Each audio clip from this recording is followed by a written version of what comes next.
Pen की शुरुआत होती है एक बुरे आदमी को दिखाने से। इनका नाम मिल्टन है।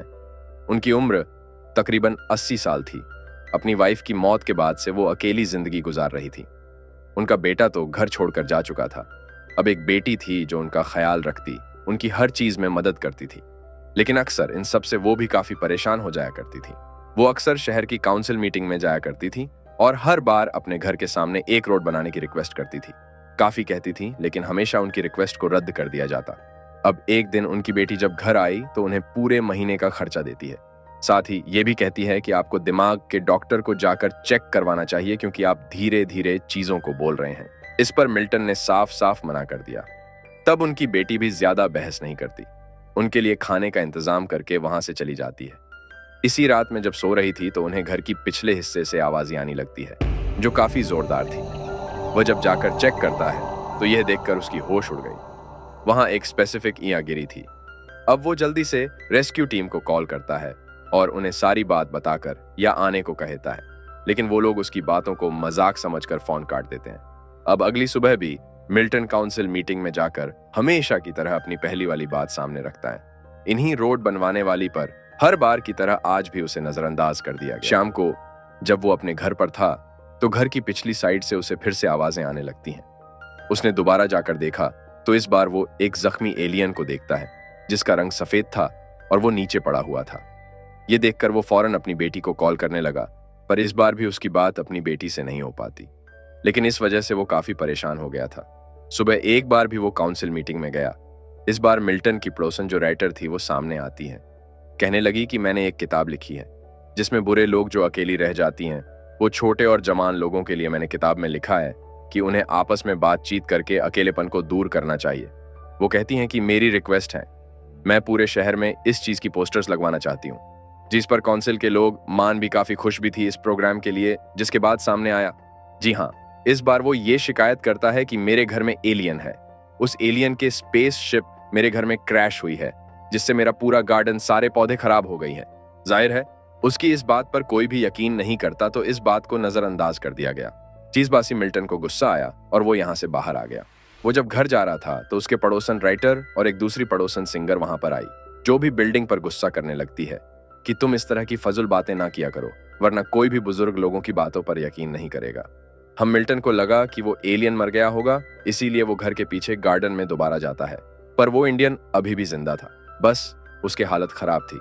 जख्मी हालत में वो जमीन पर पड़ा था। मेंटेन को इस बार उसकी तरह सा गया, इसीलिए वो उसके ऊपर कंबल डालता है क्योंकि वो कांप रहा था और पीने के लिए उसे पानी भी देता है। अगले सुबह मिल्टन ने देखा कि वो इंडियन कंबल ओढ़कर अभी भी घर के बाहर बैठा हुआ है, जो देखकर मिल्टन उसे इशारा करके अपने घर में आने की दावत देता है और उसे अलग अलग खाने की चीजें देता है, ये सोचकर कि वो काफी वक्त से क्योंकि भूखा है तो कुछ खा लेगा।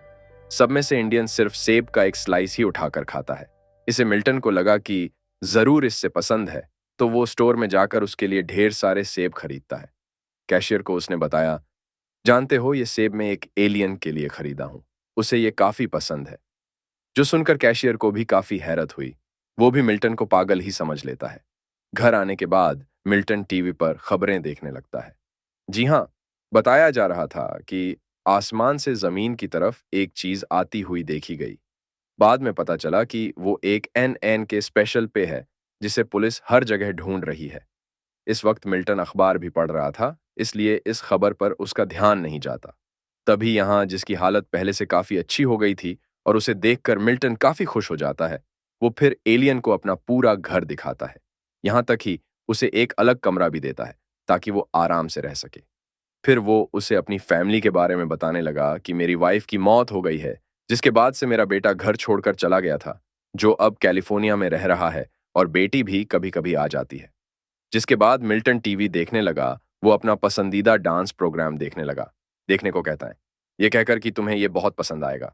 अगले दिन मिल्टन की बेटी जब स्टोर में सामान खरीदने गई तो कैशियर ने उसे बता दिया कि तुम्हारे डैड एलियन की बात कर रहे थे। उनका कहना था कि मैं सेब एलियन के लिए ही ले रहा हूं। ये बात सुनकर जाहिर है उसे भी काफी अजीब लगा, काफी अजीब। इसीलिए वो आंधी छुट्टी लेकर अपनी डींट के घर गई। उन्हें फिर से कहती हैं कि अब दिमाग की डॉक्टर के पास जाए, अपना चेकअप करवाए। इस बार मिल्टन वैसे ही हाँ बोल देता है, जिस वजह से उसकी बेटी वहां से चली जाती है। तभी मिल्टन के पास पड़ोसिन राइडर की कॉल आई। वो कहती है कि मुझे तुम्हारा प्रिंटर इस्तेमाल करना है। इस पर मिल्टन कहता है कि हाँ, कर लो, घर आ जाओ तुम। जिसकी कुछ ही देर के बाद राइटर घर आ जाती है। वो जैसे कमरे में गई, वहां एलियन को बैठा हुआ देख लेती है, जिस पर वो काफी चौंक जाती है। हम मिल्टन उसे घर की पिछले हिस्से में लेकर गया, बताता है भी देखो ये इसकी स्पेसी पे। उस दिन मैं झूठ नहीं कह रहा था कि घर में एलियन है, ये उसी दिन ही आया था। राइटर को भी वो एलियन काफी मासूम लगता है। उसे अंदाजा हो गया था ये कोई नुकसान पहुंचाने वाला एलियन नहीं। इसीलिए वो मिल्टन को कहती है कि हमें कैसे भी करके इसी गवर्नमेंट से छुपा के रखना है, क्योंकि गवर्नमेंट के लोग एलियस और बाहरी दुनिया के क्रिएटर्स पर उलटे सीधे एक्सपेरिमेंट्स तजुर्बे करती है। पता नहीं वो इसके साथ क्या स्लो करेंगे, इस पर भी मान जाता है। इसी बीच राइटर की दोस्त जो उनकी पड़ोसन भी थी, इनकी सिंगल वो ये देखकर सोच में पड़ जाती है कि राइटर के घर की गाड़ी मिल्टन की घर की बाहर क्यों खड़ी है। उसे समझ नहीं आ रही थी कि आखिर वो उसके घर गए क्यों हैं। अब दिखाया गया कि गवर्नमेंट पूरी कोशिश कर रही है कि वो कैसे भी करके उस एलियन स्पेसशिप को खोजने का ले। इस बार उनके साथ एफबीआई भी शामिल हो गई थी। और अब ऐसी कुछ दिन गुजर जाती है जहां एलियन आराम से मिल्टन के साथ रह रहा था। एक दिन मिल्टन नोटिस करता है हम मिल्टन। दोस्तों, इसका नेक्स्ट पार्ट देखने के लिए हमारे चैनल को सब्सक्राइब जरूर करें और बेल नोटिफिकेशन को ऑन करें, और वीडियो थोड़ा सा भी अच्छा लगा है तो एक लाइक जरूर कर दीजिए।